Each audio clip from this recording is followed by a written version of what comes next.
So many people want to go ahead and purchase a home now, but so many are saying, I'm just going to wait until the interest rates come down. Y'all are all saying it's going to come down. I'll wait till then to buy a house. And of course, in our industry, we're all listening to people that say within a year, we're going to see interest rates come down. But what if we're wrong? And I wanted to just kind of play out that scenario to give you another talking point with your clients on what if we're wrong, because I do think it's important that we play out both with our clients. But if someone purchases right now and then interest rates do fall, then they'd be able to refinance later, get that lower interest rate. But if they do it now, they won't have all the competition that will come with interest rates dropping, right? We all know that scenario.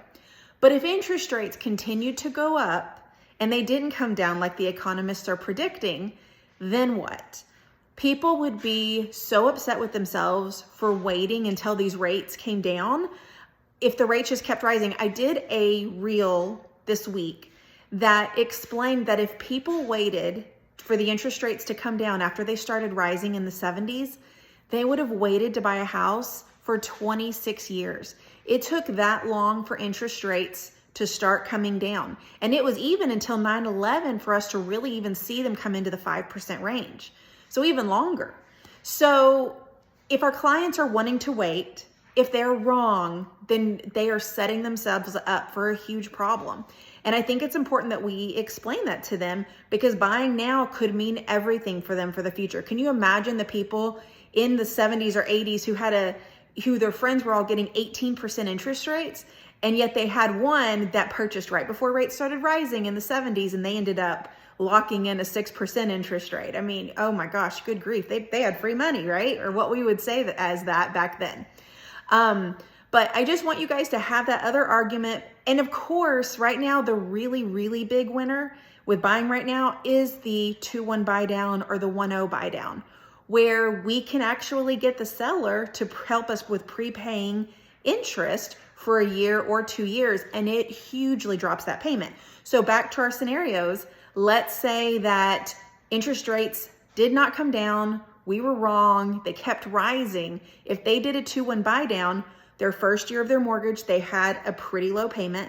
The second year of their mortgage, the payment was a little bit higher, not much. And the third year and beyond, they were with their payment stuck to where the interest rates were the day they locked it when they bought their home in 2023. They would be thanking their lucky stars if for some reason those interest rates went up, right?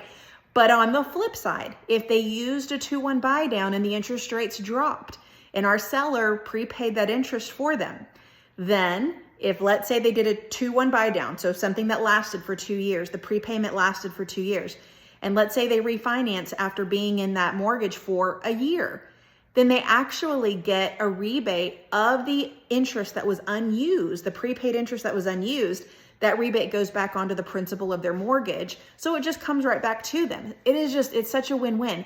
But I just love if rates did not drop, they kept going up, and they did the 2-1 buy down, then they got to trickle into that higher payment. They didn't have to take it all at one time and deal with that but higher payment, right? They just got to trickle into it, increasing that payment a little bit over 2 years until they had to handle all of their own interest. Don't forget, 2-1 buy downs, 1-0 buy down is not an adjustable rate mortgage. All that's happened, it's a fixed rate mortgage. And all that's happened is the seller has prepaid part of their interest. That's it. So it's fixed. It's just getting some help from sellers. And since sellers are willing to negotiate more right now, let's take advantage of it while these rates are higher. All right, this was a long video. I apologize, but I hope this information helps and just gives you some more talking points for this upcoming weekend and just talking to customers who are so adamant about waiting until these rates come down. What if we're wrong? It's such a huge message. I'll talk to y'all later. Bye.